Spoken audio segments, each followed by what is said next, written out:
What's going on, online outdoorsmen? Just got off the water, filmed a fishing video. I'm going to throw that in the description below.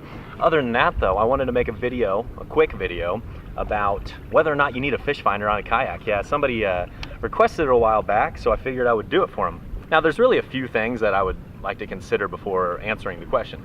One, where are you fishing at? Are you fishing up north? Are you fishing in the south? Fishing out west, etc., etc.?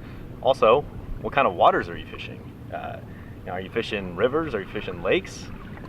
You know, the list goes on here. But then lastly, the other thing I'd want to think about is, what are you fishing for? Because if you're fishing for bass, you know, that's going to vary so much. Personally, I fish a lot of smaller lakes with shallow grass. And when I'm fishing those, I don't necessarily need a fish finder. Now, fishing Beaver Lake or any other bigger lakes that have deeper water and clearer water, that's gonna be very beneficial for you to use a fish finder, because you're gonna be able to see what depth fish might be holding at, and you're gonna be able to see kind of what depth you're actually sitting in. So that's very, very important. So I guess you have to really ask yourself those questions, but the situations where I would personally want a fish finder, and again, I don't fish with one, is really bigger lakes, deeper water, and fish that are relating deeper. So in the, in the Midwest, a lot of times you're probably not going to need it, because the fish might be shallower, especially bass. I'm catching bass out of less than 10 feet of water the majority of the time when I was back home. But if you look at something like a walleye, it's going to be very beneficial for you to have a fish finder. And then if you're fishing for bass, maybe in the southeast, and you're fishing ledges, you probably want a fish finder. But ultimately, there's no right or wrong answer. I think there is a lot of value in having one, but if you're like me and you're fishing shallow waters and you kind of want a challenge, I don't think it's really that important. The reason that I choose not to use a fish finder is mostly because, one, I'm fishing smaller lakes and I'm fishing shallow the majority of the time, but then two, I don't really want to go through the trouble of mounting one and having a battery and having to charge that battery every time I go fishing. It's just added weight. My kayak's already really heavy.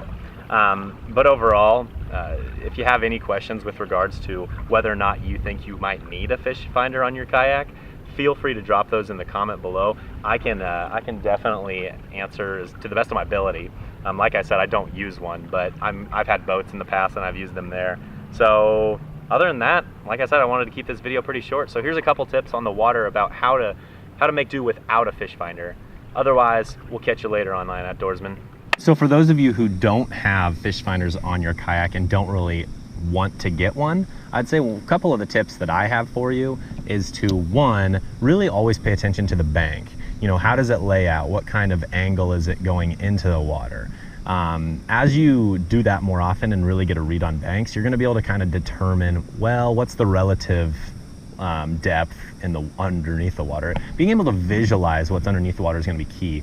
Not only that, the other thing is, what I like to do is I like to make angled casts. So a lot of people will say oh, keep your bait in the strike zone, so they'll fish it at one depth and they'll fish it at the same depth all the way back. What I'll do is I'll kind of angle across that 30 to 40 degrees, and that way you're fishing multiple depths. But then the other thing is, when you catch a fish, you really need to pay attention to where you get that bite, because if you don't, then you're going to you're never going to be able to hone in on the certain strike zone and up your chances. So always pay attention to the bank, always pay attention to where you get bites, and I think you're going to catch more fish by doing so.